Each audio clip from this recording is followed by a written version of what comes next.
Hello,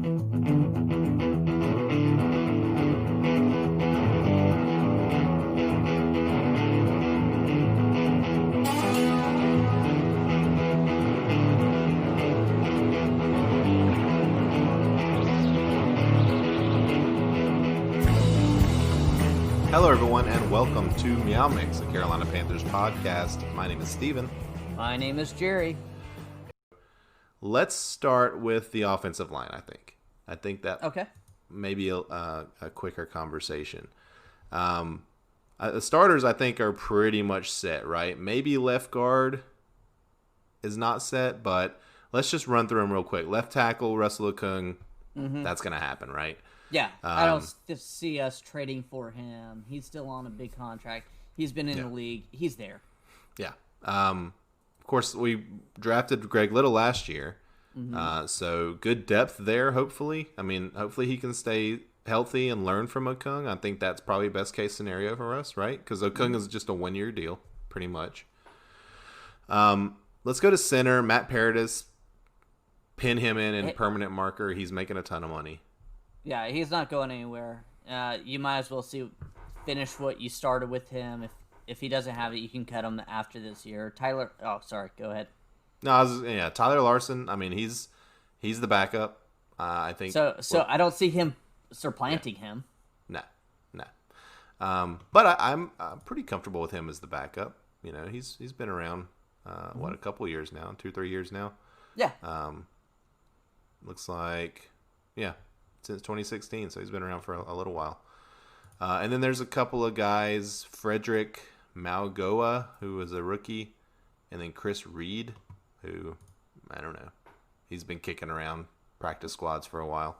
Right guard, I'm going by this our lads depth chart because the Panthers do not have an official one yet. They have Dennis Daley starting there, which I could easily see. Dennis Daley played pretty well for us last year, especially, not expect to do much. Granted, he played at tackle, but still played well.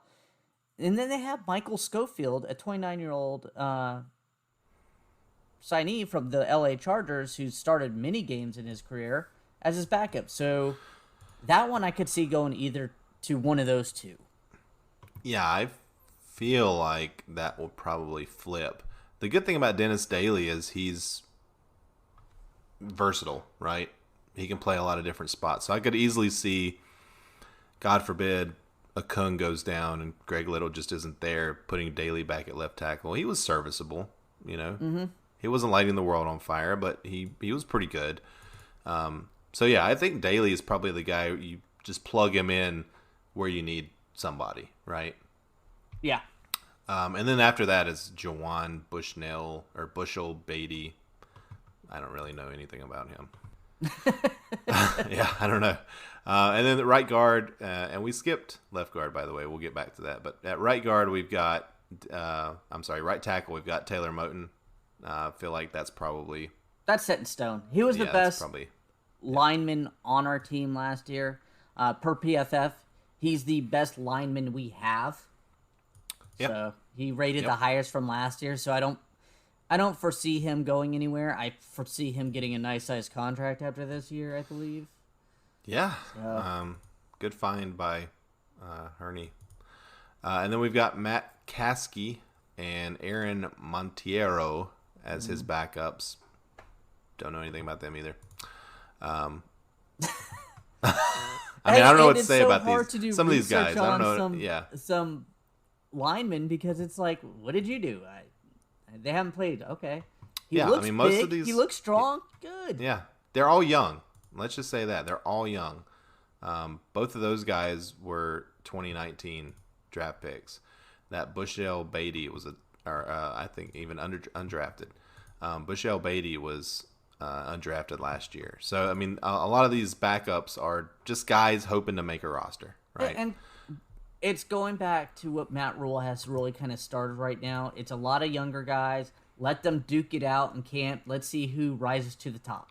Let's see if there's an undrafted guy or a one-year guy from another team that just didn't get a chance and he can become something special. An Andrew Norwell or someone like that, Yep. And then let's go ahead and go back to left guard. Right now they have John Miller penciled in as the starter. He's kicked around the league a little bit. This is his third team. I guess he's dealt with a lot of injuries over his career, but I guess he's the guy. I don't know much about him. Yeah, he was signed by the Bengals last year for a 3-year deal for $16.5 million, and he started 13 games, but then he was released. So, I'm assuming he's a decent guy. He was a 3rd-round draft pick in 2015. Like you said, he's bounced around a few teams: Buffalo, Cincinnati, and now us. So we'll see how he does. It's another one of these younger guys. He's only 26. That we'll see if he pans out. If not, cut bait and oh well. See you next year. You would think a guy, especially a guard signed for that much money, you would think, okay, well maybe he's got something. But it was the Bengals, so you don't know. Say their name correctly. Notorious. The Bungles. The Bungles, yeah, they're notorious for making poor decisions. So I don't know. I mean, I don't pay a ton of attention to other teams' offensive lines. So John Miller, I just don't know much about again. And then his backups are 3 rookies: Brandon Bowen, Mike Horton, Sam Tecklenburg.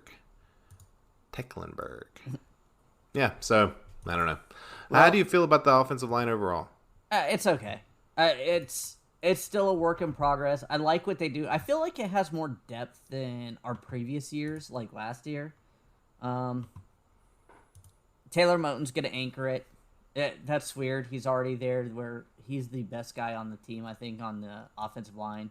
Okung, I'm hoping, looks solid there.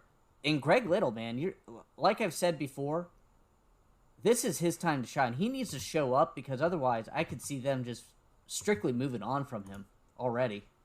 If he doesn't look good in camp or in practice. Yeah, we'll see. I mean, when he played last year, he was okay.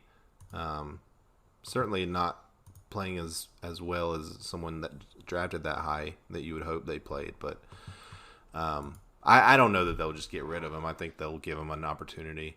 I feel like the only place we actually have any depth is center and right guard. I mean, we got Paradis and Larson at center, and then Larson's Daley played guard before Schofield. too for us, so you got to think that they can kind of bounce around. The tackle spot, you're gonna have a 3-man rotation. You're gonna have Greg Little, Russell Okung, and Taylor Moton. Right. Matt Caskey. Yeah, I don't see those guys really stepping in unless it's just spot duty or there's an injury to one of those 3.